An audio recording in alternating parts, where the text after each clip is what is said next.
Friends, टीके study classes के YouTube channel से मैं तेजकर्ण शर्मा सभी प्यारे मित्रों का बहुत बहुत स्वागत करता हूं। दोस्तों, आज एंशियंट हिस्ट्री के अंदर हम जो चोल साम्राज्य है, चोल साम्राज्य की हम बात करेंगे। और आज हम बात करने वाले हैं दोस्तों, अधिराजेंद्र के पश्चात दोस्तों चोल साम्राज्य समाप्त हो जाता है और एक नए राजवंश का उदय होता है, चोल चालुक्य वंश का उदय होता है। तो दोस्तों, हम चोल चालुक्य वंश को हम आज बिल्कुल पूरा कवर करने वाले हैं। तो प्लीज़ मेरे साथ आप बने रहिएगा और टीके स्टडी क्लासेस चैनल है उसको लगातार शेयर सब्सक्राइब भी कीजिएगा। ठीक है, तो स्टार्ट करते हैं। चोल चालुक्य वंश, देखिएगा चोल चालुक्य वंश में हम सबसे पहले जो शासक की हम बात करेंगे दोस्तों, कुलोत्तुंग प्रथम की बात करेंगे। देखिएगा, कुलोत्तुंग जो प्रथम था दोस्तों, ये चोल चालुक्य वंश का संस्थापक उसको माना जाता है। ठीक है, कुलोत्तुंग प्रथम को। ठीक है, देखिए पूर्वी चालुक्य वंशीय शासक, देखिएगा अब हम बात करते हैं कुलोत्तुंग प्रथम कौन था। देखिएगा, पूर्वी चालुक्य वंशीय शासक जो राजेंद्र द्वितीय था, राजेंद्र द्वितीय अपना नाम परिवर्तित करके कुलोत्तुंग प्रथम करके चोल चालुक्य वंश का शासक बनता है। यानी कि ये कुलोत्तुंग प्रथम राजेंद्र द्वितीय ही था। ठीक है, और कुलोत्तुंग प्रथम के नाम से वह चोल चालुक्य वंश का वो शासक बनता है। यह राजेंद्र प्रथम का दोस्तों पौत्र यानी कि पोता था, याद रखिएगा।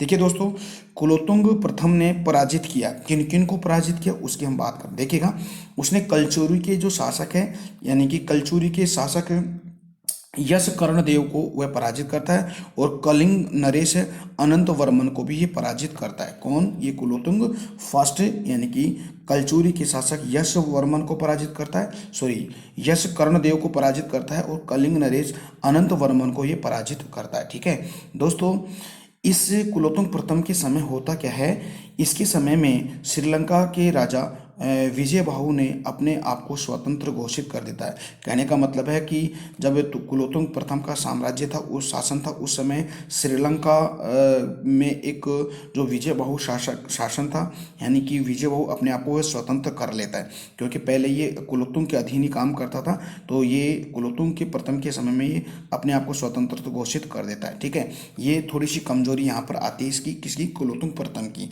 ठीक है, इसके बाद हम देखें, इसने अपने राज्य में प्रचलित विभिन्न प्रकार के करों को समाप्त कर देता है, इसलिए दोस्तों इसका नाम पड़ जाता है सुंगम तिवर्त। देखिएगा, सुंगम तिवर्त कहा गया, यानी कि सुंगम तिवर्त का तो अर्थ होता है करों को माफ करने वाला। जैसे ये शासक बनता है तो साम्राज्य में जो भी करते हैं उनको समाप्त कर देता है और उसने अपनी एक उपाधि धारण कर, सुंगम तेवर्त की उपाधि धारण करता है। इसका अर्थ होता है करों को माफ करने वाला। देखिए दोस्तों, व्यापार में जो भी बाधक थे, यानी कि चुंगियाँ थी और तीर्थ तट कर थे, उन सभी को समाप्त कर देता है। कौन? ये कुलोत्तुंग प्रथम कर देता है। ठीक है, देखिएगा इसके बारे में और देखें।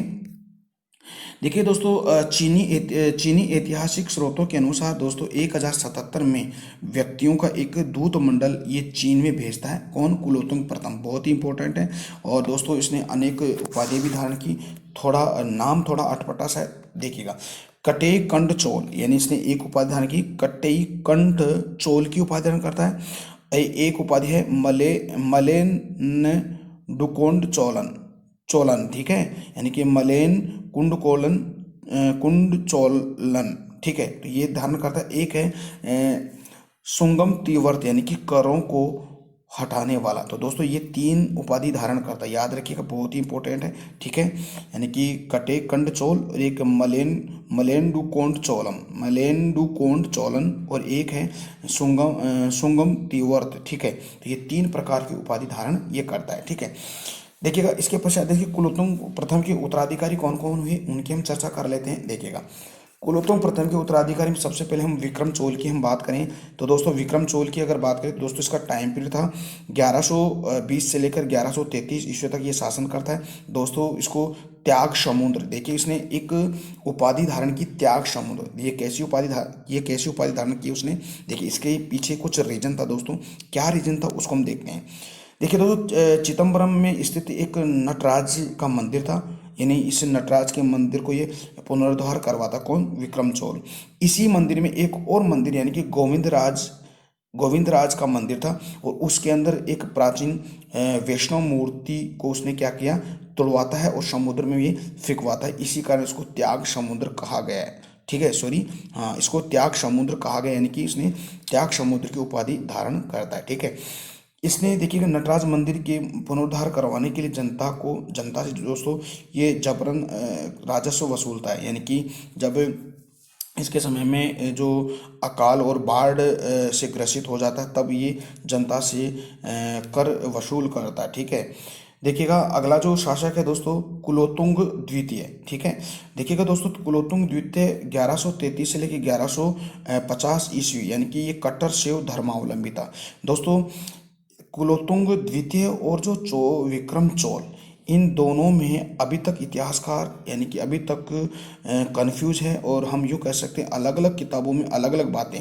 यानी कि आपको पता है कि विक्रम चोल ने क्या किया कि जो गोविंदराज का मंदिर, उसमें जो वैष्णव मूर्ति है, उस वैष्णव मूर्ति को समुद्र में फेंकवाता है। ठीक है, इसलिए उसने त्याग समुद्र। लेकिन दोस्तों अनेक किताबों में ये जो बात है, यानी कि गोविंदराज मंदिर में जो वैष्णव मूर्ति, उसको समुद्र में फेंकवाने का काम विक्रम चोल करता, लेकिन अनेक किताबों में यानी कि कुलोत्तुंग द्वितीय को भी बताया जाता है। तो दोस्तों आप इसको ध्यान में रखिएगा।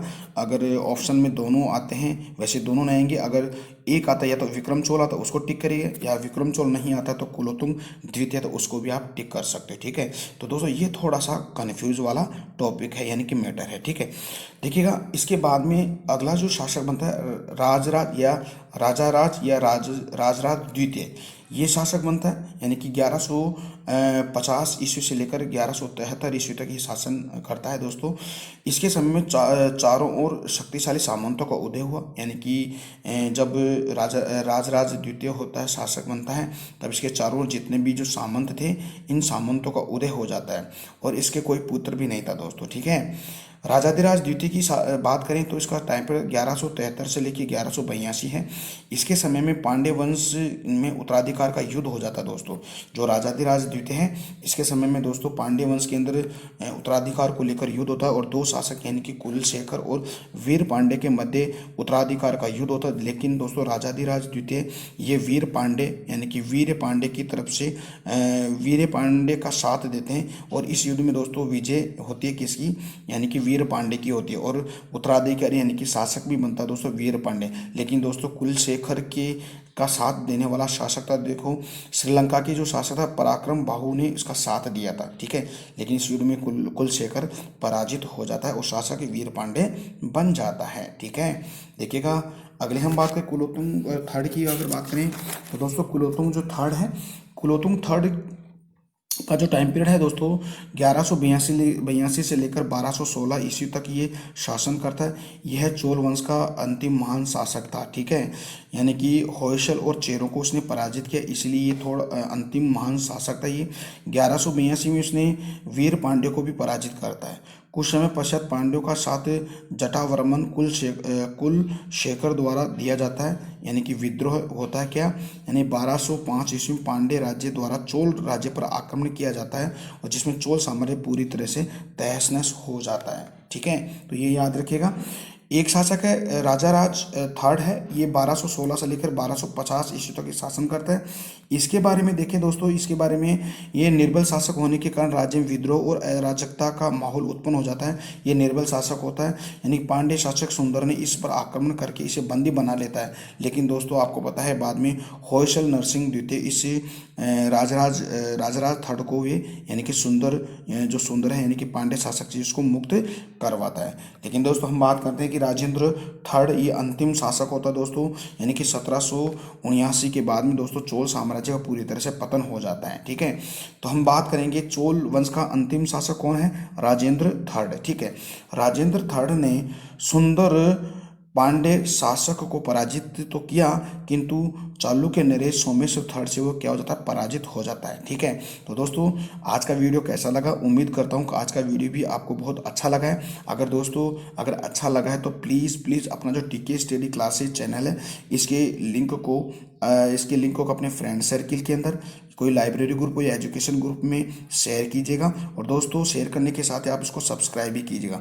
सब्सक्राइब करने के पश्चात दोस्तों बेल आइकन आता है उसको प्रेस कीजिएगा, ताकि ताकि जो भी मैं यहाँ से नया वीडियो अपलोड करूँ उसका नोटिफिकेशन आपके पास तुरंत आ जाए। तो दोस्तों हम कल और एक अलग टॉपिक पढ़ेंगे, यानी कि चोल कालीन जो महत्वपूर्ण तथ्य हैं उनकी हम चर्चा करेंगे। तब तक के लिए मेरे को इजाज़त दीजिएगा। नमस्कार, जय हिंद, जय भारत, बाय बाय।